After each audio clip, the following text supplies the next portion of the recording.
let's start our next chapter, two stories about flying.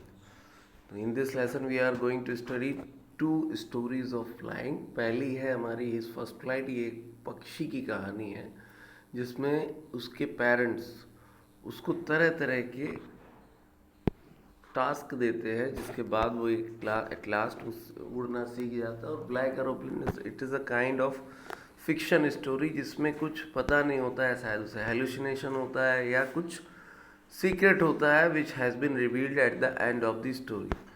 So before you read, since the earliest times humans have different of conquering the skies.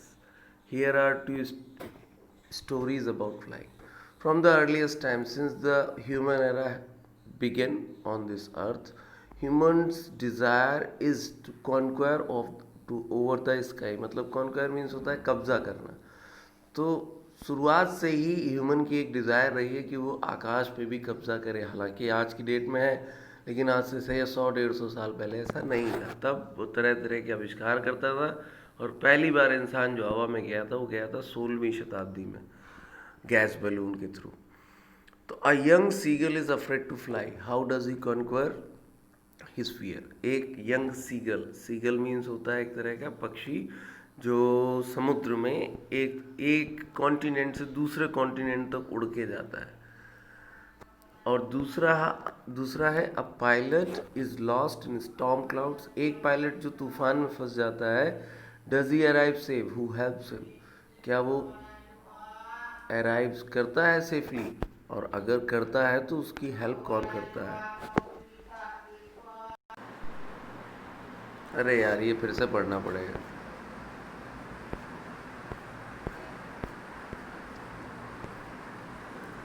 देखो, the great expanse of the sea. He had been afraid to fly with them. वो डरता था अपने भाइयों बहनों के साथ उड़ने. When he had taken a little range forward to the brink of the ledge and attempt to flap his wings, he became afraid. जब कभी भी वो कगार की तरफ जाके अपने पंख फैलाने की कोशिश करता था, वो डर जाता था, वो वापस आ जाता था. The great expanse of sea stretched down beneath.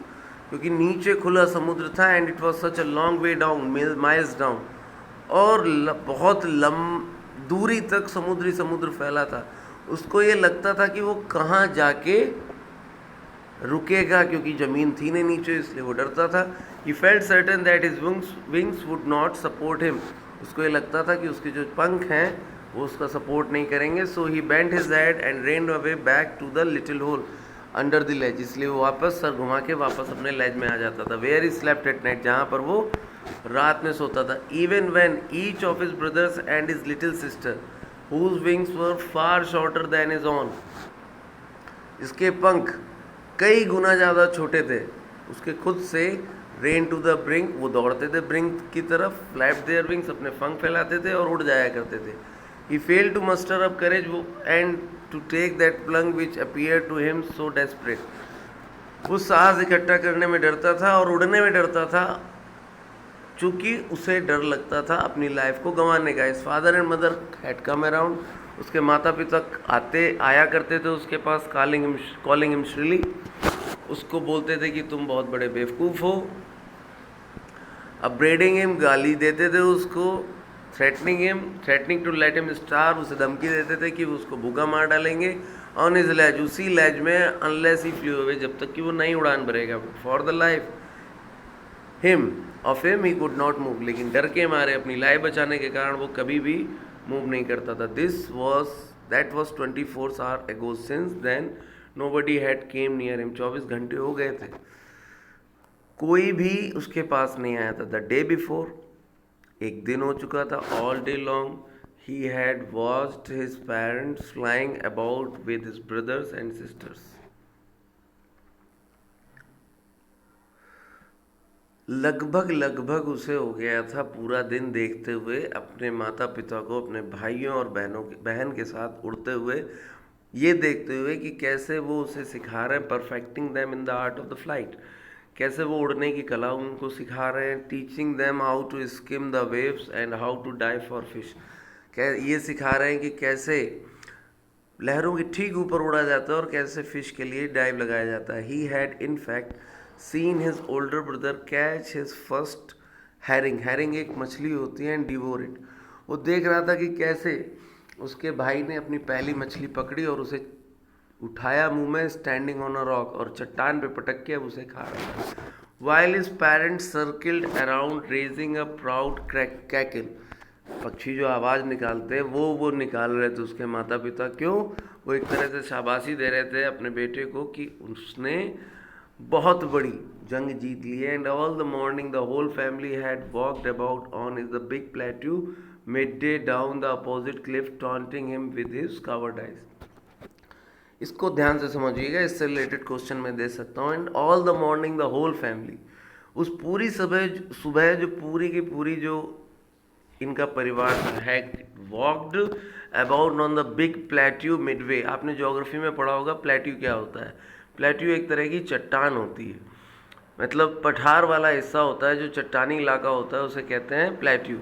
और जो बगुले होते हैं वो क्या करते हैं, जो मछली वो पकड़ते हैं वो चट्टान पे पटकते हैं लाके, क्योंकि अगर वो रेत पे पटकेंगे तो उसमें रेत लग जाएगी और खाने में उनको दिक्कत होगी, इसलिए वो प्लेट्यू पे लाके रखते हैं. तो यहाँ क्या है, about on the big plateau midday down on the opposite cliff taunting him.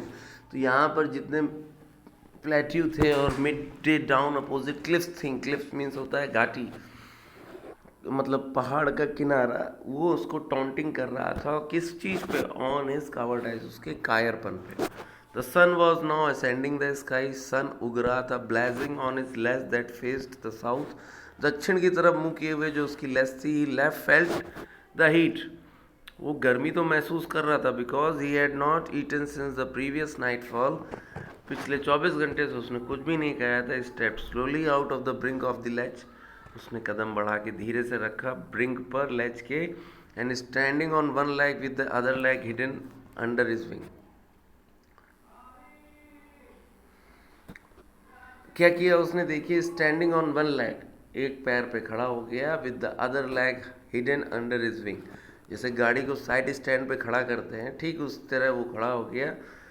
इसे कहते हैं बगुला भक्ति करना, यानी कि उसको ऐसा लगता है कि उसने ध्यान लगा रखा है एक पैर पे खड़े होके. He closed one eye then the other. उसने पहली आंख बंद की फिर दूसरी. द सन वॉज, ये हो गया. He stepped slowly out of the brink. ये हो गया. ये अब आगे देखिए, देन द अदर. उसने पहले एक आंख बंद की फिर दूसरी आंख बंद की, और अब देखिए क्या करने का वो कोशिश कर रहा है.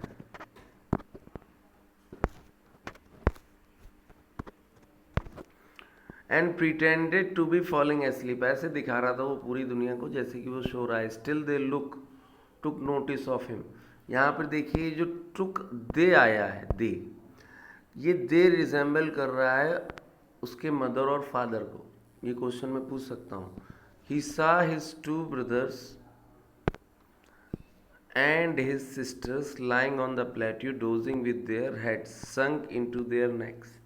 वो अपने दोनों भाइयों बहनों को देख रहा था कि वो,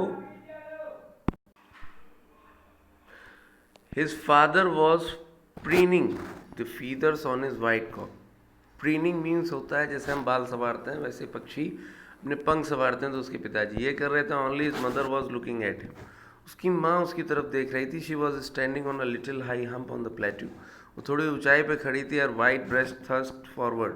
उसका सीना बाहर निकला हुआ था. Now and again she tore at a piece of fish that lay at her feet and then scraped each side of her beak on the rock. पहले वो अपनी चोंच से मछली के टुकड़े करती थी, खाती थी, और फिर चोंच को दोनों चट्टानों की तरफ रगड़ के अपनी चोंच को शार्पन करती थी. The sight of the food maddened him. जब इस छोटे से पक्षी ने फूड को देखा था वो पगला सा गया. How he love to tear food that way. कितना अच्छा लगता था उसको